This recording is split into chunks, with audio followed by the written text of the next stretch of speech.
NRO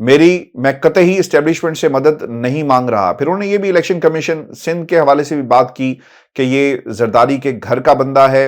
اور پھر خان صاحب عام انتخابات کے کروانے کے حوالے سے راج صاحب یہ ضرور کہتے ہیں کہ شفاف انتخابات، پاکستان کی اسٹیبلشمنٹ ضرور اس میں اپنا کردار ادا کرے، پاکستان کی عدلیہ ضرور کردار ادا کرے.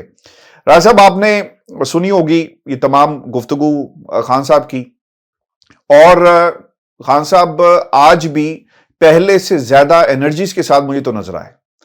پہلے سے زیادہ جتنے لوگوں کو ڈرائی کلین کیا جا رہا ہے، کہ شاید ہوتا ہے نا کہ انسان تھک جاتا ہے کہ اب شاید یہ ڈی اینڈ ہے، لیکن ایسا لگتا ہے کہ it is a new chapter, یہ ایک نئی بگننگ اور نئی ابتدا کا آغاز پاکستان میں ہونے جا رہا ہے.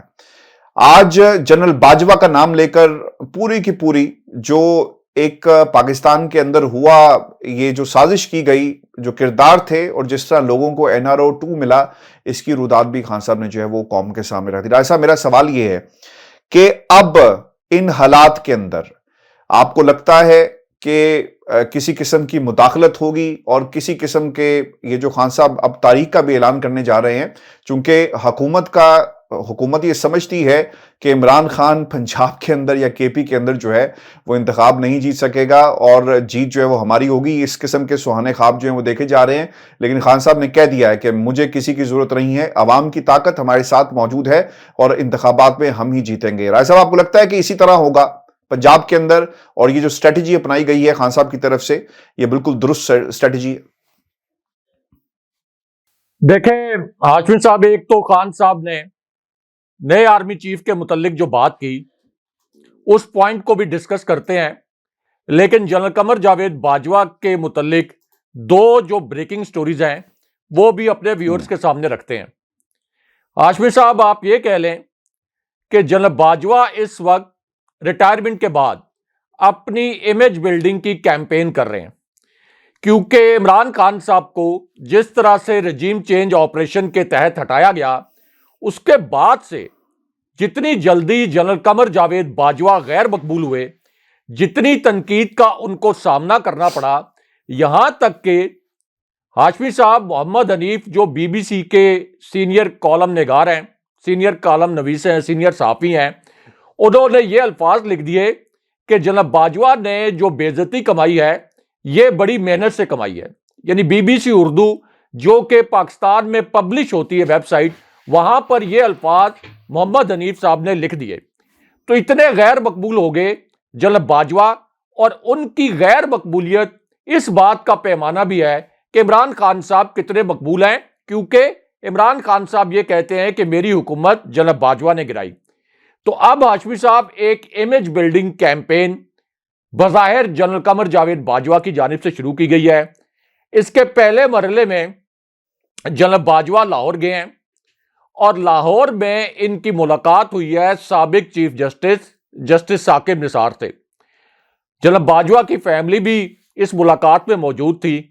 اب چونکہ جسٹس ثاقب نثار کے عمران خان صاحب کے دور میں عدلیہ کے اور حکومت کے کوئی زیادہ آپ یہ کہہ لیں کہ اختلافات سامنے نہیں آئے، اور جسٹس ثاقب نثار کو PTI کے رینکس میں آپ یہ کہہ لیں کہ ایک اچھی نگاہ سے دیکھا جاتا ہے.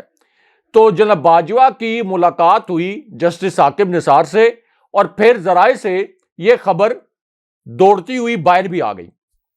آپ سمجھ رہے نا، یہ خبر پھر باہر بھی آ گئی. اچھا، اس کے بعد جناب فیض حمید، اب چونکہ جناب فیض حمید 10 دسمبر ان کی ریٹائرمنٹ کا آخری دن تھا، انہوں نے اپنی ارلی ریٹائرمنٹ کی درخواست بھیجی تھی GHQ سے یہ درخواست گئی وزارت دفاع، اور وہاں سے ہوتی ہوئی یہ درخواست آئی پرائم منسٹر ہاؤس میں، اور پرائم منسٹر ہاؤس نے پھر سرکولیشن سمری کے ذریعے جناب فیض حمید کی ارلی ریٹائرمنٹ کی درخواست منظور کی. اس سے پہلے ایک دعویٰ یہ کیا گیا تھا کہ جناب فیض حمید کی آرمی چیف جناب آصف منیر سے ایک ملاقات بھی ہوئی. تو بہرحال 10 دسمبر سے جناب فیض حمید ریٹائر ہو چکے ہیں. اب ہاشمی صاحب، جناب فیض حمید کے متعلق ایک عام تاثر ہے کہ PTI کے جو لوگ ہیں اور PTI کے سپورٹرز، ان میں جناب فیض حمید خاصے مقبول ہیں، اور چکوال میں بھی جناب فیض حمید کے جو قریبی لوگ ہیں ان کے متعلق یہ کہا جاتا ہے کہ وہ پی ٹی آئی کے سپورٹر ہیں۔ تو اب اس پوری صورتحال میں ایک اور خبر جناب باجوہ کے ذرائع سے سامنے آئی ہے۔ ہاشمی صاحب، یہ بٹوین دی لائنز اس کو سمجھنے کی ضرورت ہے، کیونکہ جناب فیض حمید اس وقت پی ٹی آئی کے رینکس میں بڑے مقبول ہیں۔ تو اب جناب باجوہ کے ذرائع سے جناب فیض حمید کے متعلق ایک اہم خبر آئی ہے، اور وہ خبر یہ ہے کہ جنرل فیض حمید کی جناب باجوہ سے ملاقات ہوئی ہے۔ جناب فیض حمید کی اس ملاقات کے متعلق یہ بتایا گیا کہ یہ جناب باجوہ کے گھر پر ہوئی ہے ملاقات، اور جناب باجوہ کے گھر پر ایک ڈنر ہوا ہے جہاں پہ جناب فیض حمید گئے تھے۔ اب اس کے بعد ذرائع سے یہ بھی خبر آئی ہے کہ کچھ غیر رسمی گفتگو ہوئی ہے، اور جناب فیض حمید نے اپنے متعلق یہ بتایا کہ ابھی ان کا جو فوکس ہے وہ اس بات پر ہے کہ وہ اپنا کوئی گھر تعمیر کر رہے ہیں، اور ظاہر ہے کچھ خبریں یہ تھیں کہ جناب فیض حمید پی ٹی آئی کو جوائن کر سکتے ہیں۔ 2 سال تک تو آپ یہ کہہ لیں کہ ایک امبارگو ہے، ایک امبارگو ہوتا ہے کہ 2 سال تک آپ سیاست میں حصہ نہیں لے سکتے، لیکن ہو سکتا ہے کہ جناب فیض حمید 2 سال کے بعد پی ٹی آئی کے پلیٹ فارم سے سیاست کریں۔ یہ ممکنات میں شامل ہے، کیونکہ ان کے جو عزیز و اقارب ہیں ان میں سے کچھ لوگ ایسے ہیں جو کہ پی ٹی آئی کے پلیٹ فارم پر، یا آپ یہ کہہ لیں کہ پی ٹی آئی کے سپورٹر ہیں۔ اب آ جائیں کہ کیا عمران خان صاحب army chief general Asim Munir کو مدد کے لیے پکار رہے ہیں، یا کیا عمران خان صاحب کو جنرل عاصم منیر کی مدد کی ضرورت ہے؟ ہاشمی صاحب، اپریل 2022 میں عمران خان صاحب کی حکومت گری۔ تاثر یہ تھا کہ یہ حکومت امریکہ نے گرائی، اور امریکہ کے سہولت کار تھے جنرل قمر جاوید باجوہ۔ عمران خان صاحب نے جو نقطہ قوم کے سامنے رکھا وہ نقطہ یہی تھا کہ امریکہ نے میری حکومت گرائی، اور جناب باجوہ اس پورے معاملے میں سہولت کار تھے، اور وہ نون لیگ کے ساتھ رابطے میں بھی تھے۔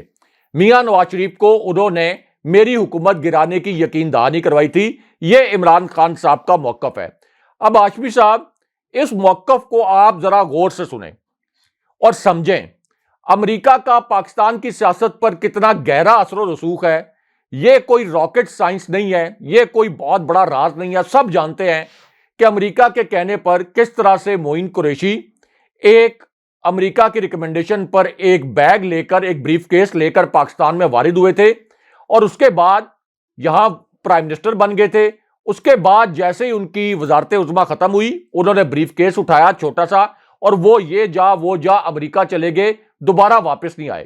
امریکہ کی ریکمنڈیشن پر شوکت عزیز ایک بریف کیس اٹھا کر پاکستان آئے، جاتے ہوئے یہاں سے توشہ خانہ کے بے شمار تحائف بھی لے گئے، اور پھر امریکہ واپس چلے گئے، آج تک واپس نہیں آئے۔ اس سے بھی آپ اندازہ کر لیں کہ امریکہ کا پاکستان کی سیاست پر کتنا اثر و رسوخ ہے۔ بے نظیر بھٹو مرحومہ کی جو ڈیل ہوئی تھی پاکستان واپسی کی، اس کے پیچھے امریکہ تھا۔ خود امریکی حکام اپنی کتابوں میں اس ڈیل کے متعلق انکشاف کر چکے ہیں کہ کس طرح سے امریکہ نے یہ ڈیل کروائی تھی کہ محترمہ بے نظیر بھٹو مرحومہ پاکستان آئیں گی، اور پھر اس کے پیچھے پیچھے میاں نواز شریف بھی واپس آ گئے۔ تو اس سے رائے صاحب میں آپ کی بات کاٹ رہا ہوں۔ جی اب اس سے تو یہ پتا چل گیا کہ امریکہ کا پاکستان کی سیاست پر کتنا اثر و رسوخ ہے۔ اب آپ اس اثر و رسوخ کو ایک طرف اپنے ذہن میں رکھیں، دوسری جانب جو پاکستان کی اسٹیبلشمنٹ کا پاکستان کی سیاست پر اثر و رسوخ رہا ہے اور ابھی بھی ہے، اس کو بھی آپ اپنی ذہن میں رکھیں۔ تیسری جانب آپ الیکشن کمیشن، جو کہ عمران خان صاحب کی جانب مکمل طور پر ہوسٹائل تھا، تمام آزاد تجزیہ کار کہتے ہیں کہ chief election commissioner Imran Khan صاحب کے ساتھ پرسنل ہوئے تھے۔ یہ بھی فیکٹر آپ اپنے ذہن میں رکھیں۔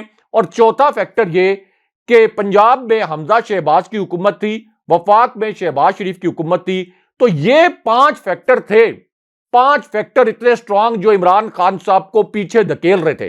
ان 5 فیکٹرز کے باوجود، مسٹر ایکس وائی زی کی ہیلپ کے باوجود، جناب باجوہ کی اسٹیبلشمنٹ کی ہیلپ کے باوجود، آپ دیکھ لیں کہ عمران خان صاحب نے پنجاب کے ضمنی الیکشن میں کلین سویپ کر دیا۔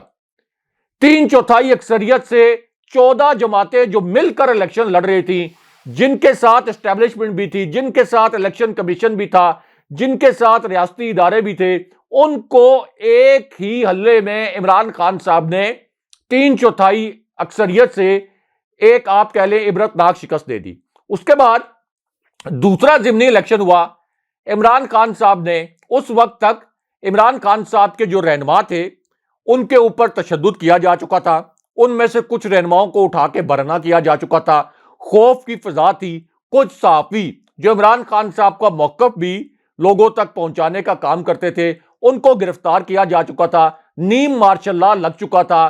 لیکن اس خوف کے باوجود عمران خان صاحب نے دوسرا ضمنی الیکشن بھی 3/4 اکثریت سے جیت لیا، اور ایک ایسی صورتحال میں جیت لیا جہاں پر لوگوں کو پتا تھا کہ اگر ہم عمران خان صاحب کو ووٹ ڈالیں گے تو یہ نہیں ہے کہ عمران خان صاحب اسمبلی میں جائیں گے۔ عمران خان صاحب تو اسمبلی سے استعفیٰ دے چکے تھے، تمام جو پی ٹی آئی کے ارکان ہیں وہ اپنے استعفے جمع کرا چکے تھے۔ لوگوں کو پتا تھا کہ عمران خان صاحب نے یہاں سے ووٹ لے کے اسمبلی میں نہیں جانا، اس کے باوجود لوگوں نے عمران خان صاحب سے اتنی والہانہ محبت کا اظہار کیا اور پی ڈی ایم کے ساتھ اتنی شدید نفرت کا اظہار کیا کہ عمران خان صاحب کو 3/4 اکثریت اس پوری صورتحال میں بھی دے دی۔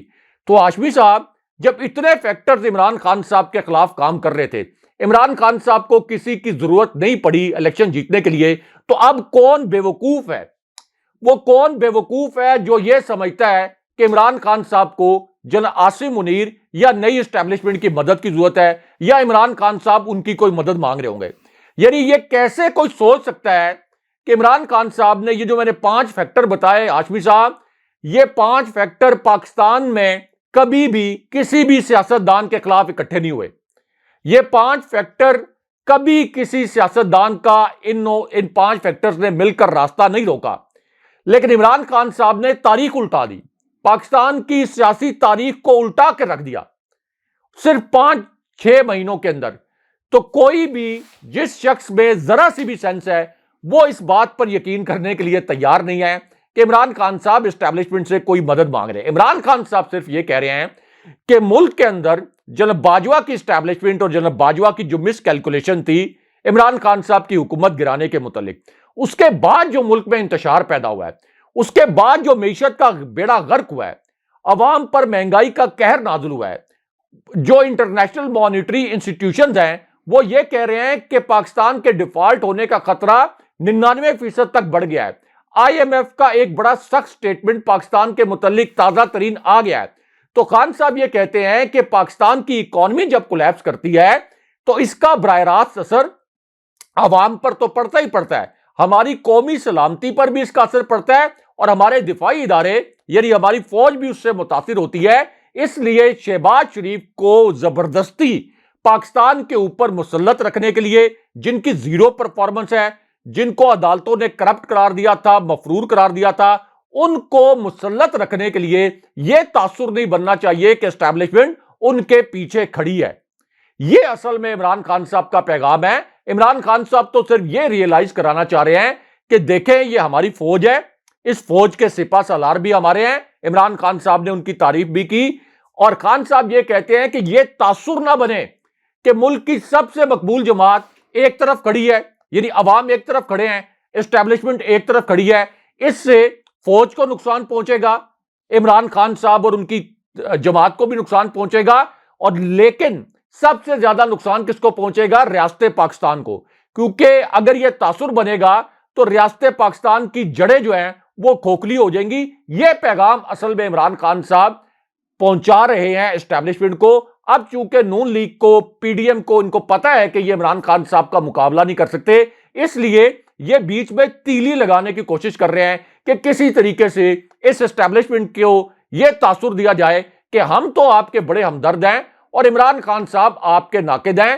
حالانکہ یہ بات حقیقت نہیں ہے۔ عمران خان صاحب پاکستان کے 80% علاقے کے حکمران ہونے کے ناطے جو پیغام پہنچا رہے ہیں، پنجاب کے حکمران ہونے کے ناطے، کے پی کے حکمران ہونے کے ناطے، آزاد کشمیر کے حکمران ہونے کے ناطے، اور گلگت بلتستان کے حکمران ہونے کے ناطے اس پیغام کی بڑی اہمیت ہے۔ یہ کوئی مریم نواز کا پیغام نہیں ہے جن کو عدالت نے فراڈ اور جو ایک جعلی قطری ڈیڈ انہوں نے وہاں پہ جمع کرائی تھی اس جرم کا مرتکب قرار دیا تھا۔ اچھا رائے صاحب، یہ جو آپ نے بات کی نا کہ امریکہ، بے نظیر نے ہمیشہ یہی کیا کہ باہر کے تھنک ٹینکس میں، جو مجھے اچھی طرح یاد ہے اور جو کرتا دھرتا تھے امریکہ میں جا کر لوگوں سے ملاقاتیں کی اور انہیں احساس دلایا کہ پاکستان کی جو بیسٹ چوائس ہے آئندہ وہ بے نظیری ہے. اور مجھے یہ بھی اچھی طرح یاد ہے، آپ نے حوالہ دیا کہ امریکہ، وہاں پر کچھ ایسے خاندان ہیں جن سے میری ملاقات بھی ہوئی، جنہوں نے مشرف کی اور بے نظیر کی ملاقات کروائی اور پوری جو روداد ہے وہ ہمیں سنائی. تو یہ ایک طریقہ کار ہے اس خاندان کا، چاہے وہ شریف ہو، چاہے زرداری خاندان یا بھٹو خاندان، وہ اسی طرح پاکستان کی سیاست میں اتارے گئے ہیں جب بھی ان کو موقع ملا. اور NRO 1 اور پھر NRO 2 جس طرف خان صاحب نے جو ہے وہ اشارہ کیا. اب رائے صاحب، ایک معاملہ تاریخ کا جو ابہام تھا وہ ختم ہو گیا، دسمبر سے بات آگے نہیں جائے گی، اور دونوں جو کیمپ ہیں انہوں نے اپنی ایک پوزیشن لے لی. خان صاحب جو ہیں انہوں نے 17 تاریخ ہفتے کے دن پورے پاکستان کے سامنے اعلان کریں گے کہ کس دن وہ اسمبلیوں کو تحلیل کر رہے ہیں، اور پھر اس اعلان کے فوری بعد ہم نے دیکھا کہ مونس الہی صاحب پہنچے ہیں، اعتماد دیا ہے اور اعتماد لے کر وہ واپس گئے ہیں. یعنی اعتماد کی ہی فضا ہمیں زمان پاک میں نظر آ رہی ہے. اور پھر دوسری طرف پرویز الہی صاحب کا بھی پیغام انہوں نے پہنچا دیا. لیکن اس کے بعد اس جو لندن سے خبر ہے وہ میں آگے چل کر ڈسکس کروں گا، لیکن یہ جو عارف الوی صاحب پہنچے ہیں زمان پاک میں، یہ بہت ہی امپورٹنٹ ہے. اور عارف الوی صاحب نے اس سے پہلے جو ہے وہ وفاقی وزراء سے ملاقات بھی کی ہے، اور جو تبادلہ خیال ہوا، جو خبر پاکستان کے میڈیا میں رپورٹ ہوئی ہے اس کے مطابق جو ملاقات ہوئی، اس میں ایک تو پیغام یہ دیا گیا ہے کہ حکومت چاہتی ہے، اور جو رانا ثناء اللہ صاحب نے بھی کہہ دیا کہ اگر آپ توڑنا چاہتے ہیں توڑ دیں، ہمیں اگر آپ مذاکرات کی میز پر لائیں گے تو اس کی کوئی گنجائش جو ہے وہ موجود نہیں ہے. اور پھر جو آئندہ کا جو لائے عمل ہے اس کے اوپر بھی تبادلہ خیال ہوا ہے. رائے صاحب، مونس الہی صاحب بھی پہنچے زمان پاک میں، پھر اس کے بعد جو عارف الوی صاحب ہیں یہ بھی پہنچے ہیں. اور جو اسٹیبلشمنٹ کی تاریخ کا جو بات کی جا رہی ہے رانا ثناء اللہ کی طرف سے، ان کا بھی ایک سٹیٹمنٹ سامنے آئی ہے. وہ یہ کہتے ہیں کہ عمران خان اسٹیبلشمنٹ سے تاریخ لینے میں ناکام رہیں گے. ٹھیک ہے، انہوں نے یہ ایک پوزیشن اپنی اب جو ہے وہ لے لی ہے. اور پھر دوسری طرف پاکستان مسلم لیگ نون کے جو ذرائع ہیں اور جو باتیں ہو رہی ہیں، وہ بھی انتخابات کے اندر نہیں جانا چاہتے. میں آپ کے سامنے جو رانا ثناء اللہ اور نون لیگ کا جو موقف آیا اس الفاظ میں بھی آیا وہ بھی رکھ دیتا ہوں. وہ یہ کہتے ہیں کہ اگر وفاقی حکومت کیئر ٹیکر کے پاس چلی گئی تو اس سے بھی برے حالات ہو جائیں گے. چلیں کم از کم انہوں نے یہ تو مان لیا کہ ملک کے حالات جو ہیں، یہاں پر دودھ اور شہد کی نہریں نہیں بہہ رہی، اور ہماری حکومت جو 8 ماہ رہی، یہ بھی کنفیشن ہے جو نون لیگ کی طرف سے کر لیا گیا. اب MQM کے وفد نے بھی ایک شکایت دفتر کھول لیا ہے، بلوچستان کے اندر بھی ایک شکایت دفتر کھل چکا ہے. اور بعض سورسز تو رائے صاحب یہ بھی کہہ رہے ہیں کہ شاید معاملات جو ہیں اس حکومت کے لیے مشکل ہو جائیں اگر بلوچستان میں سے کسی نے نکلنے کی بات کر لی. رائے صاحب، کیا آپ کو لگتا ہے کہ حکومت ابھی بھی سنجیدہ ہے؟ کوئی فارمولہ ان کے ذہن میں ہے، یا فارمولے کے آگے انہوں نے ہتھیار ڈال دیے اور اب صرف اس تاریخ کا اعلان ہوگا، ملک کے اندر انتخابات ہوں گے؟ نون لیگ سائیکالوجی جو ان کی اس وقت ہمیں نظر آ رہی ہے وہ بھی یہ ہے کہ ٹھیک ہے جی، آپ جانا چاہتے ہیں انتخابات میں جائیں، ہم انتخابات کریں گے. اور پھر جہاں تک اسمبلیوں سے استعفے دینے کی بات ہے، قومی اسمبلی کی، تو وہ یہ بھی نون لیگ نے کہہ دیا ہے کہ ہم یہاں پر بائی الیکشن کرا دیں. یعنی یہ بھی ایک مذاق ہوگا پاکستان میں. جو لوگ ان کے قبیلے کے ہیں وہ بیٹھ کر کہتے ہیں جی دیکھیں ملک کا مہنگا ترین الیکشن، اتنا پیسہ خرچ ہو جائے گا 150 نشستوں کے اوپر. جب بائی الیکشن ہوں گے رائے صاحب، اور پھر ٹھیک اس کے انتخابات کے فوری بعد آپ کو عام انتخابات کی طرف جانا ہے، تو یہ کسی صورت بھی فارمولا کسی کو سوٹ نہیں کرتا. جی رائے صاحب. دیکھیں آشیش صاحب، عمران خان صاحب نے جو فیصلہ کیا ہے اسمبلیاں توڑنے کا، اور ظاہر ہے کہ جب اسمبلی ٹوٹے گی، یہ تھوڑا سا ڈفرنس جو ہے یہ ہمارے ویورز جو ہیں وہ نوٹ کر لیں. کچھ لوگ یہ سمجھتے ہیں کہ جیسے اسمبلی سے کچھ لوگ استعفیٰ دے دیں، کچھ ارکان اسمبلی، تو 60 دن یا 90 دن کے اندر الیکشن ہوتا ہے، لیکن اس سے اسمبلی کی مدت پر کوئی فرق نہیں پڑتا. یعنی وہ دوبارہ سے الیکٹ ہو کر آ جائیں تو ان کی جو مدت ہوگی رکن پارلیمنٹ کی یا رکن اسمبلی بننے کی، وہ اتنی ہی ہوگی جتنی کہ اسمبلی کی کل مدت باقی رہ جائے گی. لیکن جب ایک مرتبہ اسمبلی ٹوٹ جائے گی، یہ پوائنٹ نوٹ کرنے والا ہے، جب اسمبلی ٹوٹ جائے گی تو اس کے بعد جو الیکشن ہوں گے پوری اسمبلی کے، اس کے بعد جو نئی اسمبلی وجود میں آئے گی اس کی ایک نئی ٹرم شروع ہوگی، ایک کمپلیٹ اس کی ٹرم شروع ہوگی. یہ تھوڑا سا ڈفرنس ہے، یہ فرق ہے کہ 4 5 10 20 50 100 لوگ استعفیٰ دے دیں، وہ ایک الگ چیز ہے. لیکن باقاعدہ اگر اسمبلی ٹوٹ جائے اور نئے الیکشن ہو، نئے اسمبلی وجود میں آئے تو اس کی ایک نئی ٹرم، بالکل جی اس کی ایک نئی ٹرم وجود میں آ جائے گی. تو اس کا مطلب یہ ہے کہ عمران خان صاحب دوبارہ سے الیکشن جیت کر کے پی اور پنجاب میں حکومت بنا لیں گے اور ان کی ایک نئی ٹرم شروع ہو جائے گی، نئی مدت شروع ہو جائے گی. اب ہاشمی صاحب، عمران خان صاحب کا یہ جو پلان ہے اس پر عملی طور پر حکومت کی ٹانگیں جو ہیں کانپ رہی ہیں، بلکہ کانپے ٹانگ رہی ہیں بقول بلاول بھٹو صاحب کے.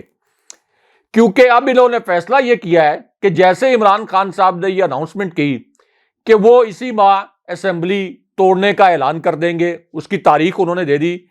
اب یہ خبر آئی ہے کہ حکومت بلا رہی ہے مشترکہ سیشن پارلیمنٹ کا جوائنٹ سیشن بلا کر عمران خان صاحب کی اس حکمت عملی کا کوئی توڑ نکالنے کے لیے یہ 14 جماعتیں اکٹھی ہوں گی. اب یہاں پر کچھ اس طرح کے آپشنز بھی ڈسکس کیے جا رہے ہیں کہ ہم گورنر راج لگا دیں، حالانکہ گورنر راج کی کوئی آئینی حیثیت نہیں ہے. پھر اس طرح کے آپشن ڈسکس کیے جا رہے ہیں کہ کسی طریقے سے دھونس دھاندلی کے ذریعے ہم تحریک عدم اعتماد آئین کو پامال کرتے ہوئے لے کے آئیں، حالانکہ اس وقت تحریک عدم اعتماد لانے کے بھی آئینی طور پر گنجائش نہیں ہے، خاص طور پر پنجاب اسمبلی میں. لیکن ہاشمی صاحب، اب یہ جو جوائنٹ سیشن بلا رہے ہیں اس سے بھی پتہ چلتا ہے کہ عمران خان صاحب کا یہ جو پلان ہے یہ ان کے لیے کتنا زیادہ مشکل ثابت ہو سکتا ہے اس کو ٹیکل کرنا. دوسری بات یہ ہاشمی صاحب کہ یہ اسٹیبلشمنٹ کے لیے بھی ایک نیا امتحان شروع ہو جائے گا. ظاہر ہے کہ اتنا بڑا جو آئینی بحران آئے گا اس کے بعد کیا یہ حکومت الیکشن کروا سکے گی؟ اس کے پاس اتنے وسائل موجود ہیں کہ یہ الیکشن کروائیں؟ کیونکہ اس وقت تو میں آپ کو ایک بریکنگ نیوز یہ بھی دے دوں کہ پاکستان کے جو سفارت خانے ہیں بیرون ممالک، پاکستان کے جو کونسل خانے ہیں بیرون ممالک، ان میں سے کئی سفارت خانے ایسے ہیں جہاں عملے کو تنخواہیں دینے کے لیے ریاست پاکستان کے پاس پیسے ختم ہو گئے. یہ بریکنگ نیوز سن لیں کہ ریاست پاکستان کے پاس بیرون ممالک کئی سفارت خانوں میں پاکستانی عملے کو تنخواہیں دینے کے لیے پیسے ختم ہو گئے ہیں.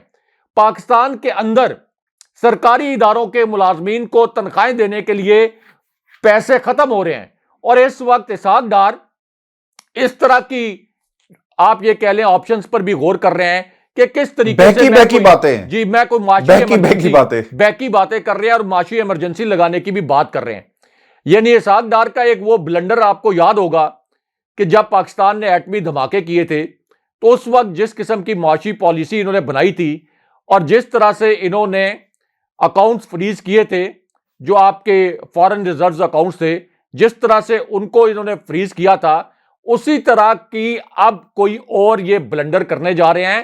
اس وقت اتنے برے حالات ہیں کیونکہ آپ کے عالمی ادارے یہ کہہ